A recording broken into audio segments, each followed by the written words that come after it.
اللهم ربي زدني علما وألحقني بالصالحين. أعوذ بالله من الشيطان الرجيم. بسم الله الرحمن الرحيم. يا أيها الذين آمنوا أوفوا بالعقود أحلت لكم بهيمة الأنعام إلا ما يتلى عليكم غير محل الصيد وأنتم حرم إن الله يحكم ما يريد. صدق الله العظيم. سورہ مائدہ کا درس ہم نے یا الذین آمنوا اوفوا بالعقود تک اس کی تشریح کی تھی. کریم مولا سے دعا ہے کہ ہم زندگی بھر 24 گھنٹے میں کچھ نہ کچھ وقت اللہ تعالیٰ کی اس کلام کو سننے کے لیے نکالیں اور اس پر عمل کرنے کی کوشش کریں. تو فرمایا کہ اے ایمان والو اپنے عہد اپنے وعدوں کو پورا کرو، اپنے قول جو تم کرتے اس کو پورا کرو. اور آگے فرمایا احلت حلال کر دی گئی، یا حلال کر دیے گئے تمہارے لیے ہر قسم کے جانور. بہیمہ کا لفظ آیا ہے، اس جاندار کو بہیمہ کہتے ہیں جو بے عقل ہو، اور عرف میں یہ سمندر اور خشکی کے 4 پاؤں والے جانور کو کہتے ہیں، ان کے ساتھ خاص ہے. اور انعام اونٹ گائے اور بکریوں کو کہتے ہیں، یہ ان کے ساتھ ہے. اور جو جانور ان کے ساتھ ملحق ہیں جیسے بھینس بھیڑ اور ہرن وغیرہ، یہ تمام کے تمام اس میں داخل ہیں. سورہ انعام میں پڑھیں گے اللہ الذی جعل لکم الانعام لترکبوا منہا ومنہا تأکلون ومن الانعام حمولۃ وفرشا کلوا مما رزقکم اللہ 8 ازواج من الضأن 2 ومن المعز 2 ومن الإبل 2 ومن البقر 2. سورہ انعام میں انشاءاللہ یہ پڑھیں گے. اللہ ہی ہے جس نے تمہارے لیے چوپائے بنائے پیدا کیے تاکہ تم ان میں سے بعض پر سوار ہو اور ان میں سے بعض کو کھاؤ، اور بعض قداور چوپائے پیدا کیے بوجھ اٹھانے والے، اور بعض زمین سے لگے ہوئے. کھاؤ اس رزق سے جو اللہ نے تمہیں دیا. 8 جوڑے پیدا کیے، بھیڑ سے 2 نر و مادہ، اور بکری سے 2 نر و مادہ، اور اونٹ سے 2 پیدا کیے، اور گائے سے بھی 2 نر و مادہ. تو اس کو کیا کہتے ہیں؟ بہیمۃ الانعام. الا ما یتلی علیکم، یہ تمہارے لیے حلال ہے. اور حلت یہ استثناء آ گیا کہ ما سوائے ان جانوروں کے جن کا حکم تم پر آئندہ تلاوت کیا جائے گا. لیکن تو جو تمہارے حالت احرام ہو اس میں پھر خشکی کا شکار کرنا جو ہے وہ منع ہوتا ہے. محل صید او انتم حرم کے تم احرام میں ہو تو پھر یہ جانور تمہارے لیے حلال نہیں ہے، اس سے بچتے رہیو. ان اللہ یحکم ما یرید. اللہ تعالیٰ اب کوئی کہے گا کہ بھئی یہ خشکی والے کیوں حرام ہیں، سمندری کیوں جائز ہیں؟ تو یہاں پہ یہ کہہ دیا کہ نہیں، جو اللہ کا حکم ہے اس کی مرضی، اسے کوئی پوچھنے والا تھوڑی ہے، اور نہ کوئی پوچھ سکتا ہے نہ کوئی اعتراض کر سکتا ہے. اسلام اسی کا نام ہے کہ بس سنے اور لبیک کہہ دے بس. پھر فرمایا یا ایھا الذین آمنوا، اے ایمان والو. لبیک یا رب، یہ دوسری مرتبہ ہے. لا تحلوا شعائر اللہ، کہ کیا فرمایا؟ اے ایمان والو حلال نہ ٹھہراؤ، جائز نہ سمجھو اللہ کی نشان، اللہ کی نشانیاں، شعائر اللہ، ان کی بے حرمتی نہ کرو.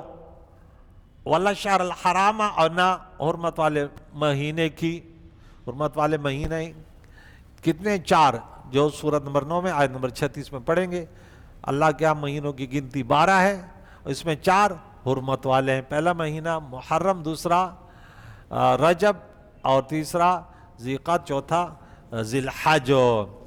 ولا الحدیہ، اور نہ قربانی کے جانور. ولا القلائد، اور نہ وہ جانور جن کے گلے میں قربانی کی علامت کوئی پٹا وغیرہ ڈالا ہوا ہے. ولا آمین البیت الحرام،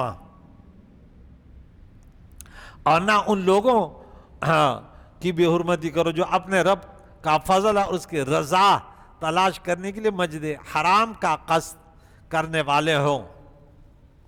یبتغون فضلا من ربہم، جو اللہ تعالیٰ کا فضل تلاش کرتے ہیں اس کے رضا کے لیے ان کو اور اس کی رضا چاہتے ہیں. وَإِذَا حَلَلْتُمْ فَاصْطَادُوا، اور جب تم احرام کھول دو تو پھر شکار کرو، شکار جائز ہے.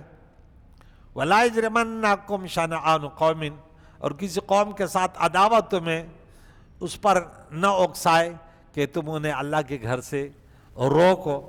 شان نزول ایک بار شریح ابن ہند مدینہ منورہ آیا، پیارے قائد و جہان علیہ الصلوۃ والسلام سے ملاقات کر کے جاتے وقت مدینہ منورہ والوں کے مال مویشی ہانک لے گیا.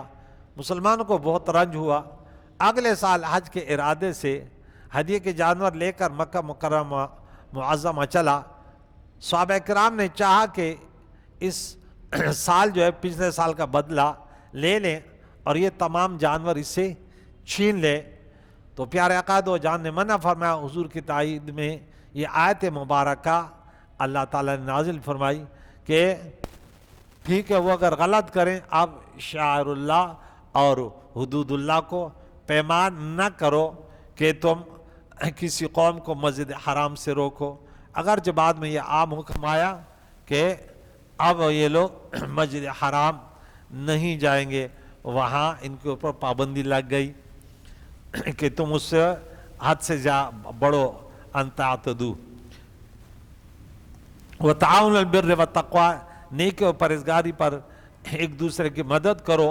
ولا تعاونوا علی الاثم والعدوان، اور گناہ اور ظلم میں ایک دوسرے کی مدد نہ کرو. واتقوا اللہ ان اللہ شدید العقاب، اللہ سے ڈرو، اللہ سخت سزا دینے والی ذات ہے نافرمانوں کو، کفاروں کو. یہاں پہ دیکھیں بہت ساری باتیں ہیں لیکن میں مختصر سی باتیں بتا دوں کہ اللہ تعالیٰ کریم نے فرمایا کہ شکار کرو.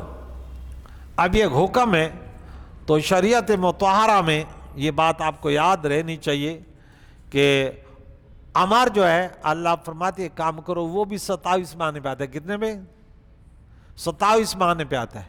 نمبر 1 وجوب، نمبر 2 استحباب، نمبر 3 ارشاد دنیاوی مصلحت، نمبر 2 اباحت کے لیے کہ یہ چیز جائز ہے، نمبر 4 اباحت کے لیے، نمبر 3 ارشاد مصلحت رہنمائی کے لیے، اور نمبر 5 اکرام عزت افزائی کے لیے، نمبر 6 احسان فرمانے کے لیے امتنان جس کو کہتے ہیں، نمبر 7 احانت رسوا کرنے کے لیے، اور نمبر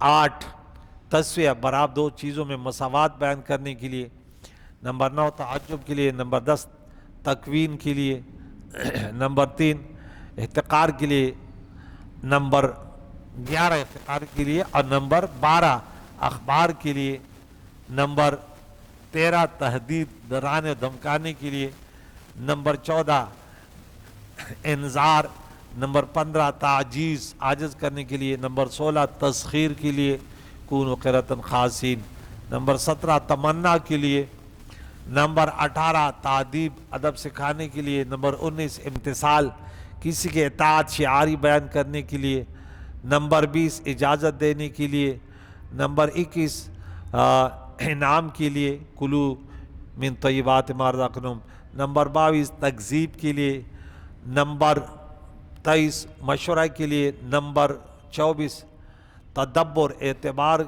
کے لیے انظروا الی ثمرہ اذا اثمر وینعہ، نمبر 25 توفید کے لیے، نمبر 26 دعا کے لیے، اور نمبر 27 تخییر کے لیے کہ یہ چیز اختیار کرو یا یہاں تو ہر ایک پر آیتیں ہیں، ان کی مثالیں ہیں. ہم نے مختصر سا کیونکہ ہر لوگ بولے یہ کیا چیز ہے. یہ تو جو علماء ہے تو علماء نے شوق ہوتا ہے کہ بھائی یہ اب کسی کو علیحدہ شوق ہے میرے نمبر پہ وہ کرے، میں ان کی مثالیں سب بتا دوں گا. تو یہاں پہ دیکھیں اللہ تعالیٰ نے یہ فرمایا کہ تم شکار کرو.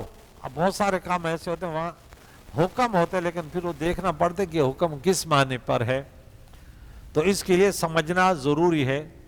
اور یہاں پہ کتنی پیاری بات کی کہ تم ایک دوسرے کی مدد کرو پرہیزگاری اور نیکی پر. کفار مکہ نے عقائد و جہان حدیبیہ کے دن عمرے سے روکا، انہوں نے مسجد حرام سے روکا. یہاں فرمایا کہ تم نہ روکو. کوئی غیر شرعی کام کرے تو کہتے ہیں انہوں نے ایسے کیا. نہیں بھائی، قرآن پاک میں 4 مقامات پہ ہیں کہ تم بروں کے ساتھ بھی اچھا کرو. کسوک بد کاندی تخوص سرہو کا اوہار یا نخل چمی ولری سنسار. یہ کتنے اچھا شعر ہے. اگر کوئی برا کرے تم اچھا کرو. یہ دنیاوی معاملات وغیرہ. باقی دین کا معاملہ اگر کوئی اس طرح حرکت کرے، دینی معاملے میں کوئی گنجائش نہیں ہوتی، اس پر عمل پیرا ہونا چاہیے. مسلمانوں سے فرمائے گا کہ تم اس کے بدلے میں انہیں کعبہ سے مت روکو. خیال رہے کہ اب کافر کو روکا جائے گا کفر کی وجہ سے. رب فرماتا انما المشرکون نجس فلا یقربوا المسجد الحرام بعد عامہم. اس سال کے بعد سورۃ نمبر 9 آیت نمبر 28 فرما ان کو مسجد حرام کے قریب نہ آنے دے. اچھا، یہاں پہ ایک اور ولا تحلوا شعائر اللہ، اللہ کی نشانیوں کی بے حرمت ہی نہ کریں. شعائر اللہ میں کیا کیا چیزیں داخل ہیں؟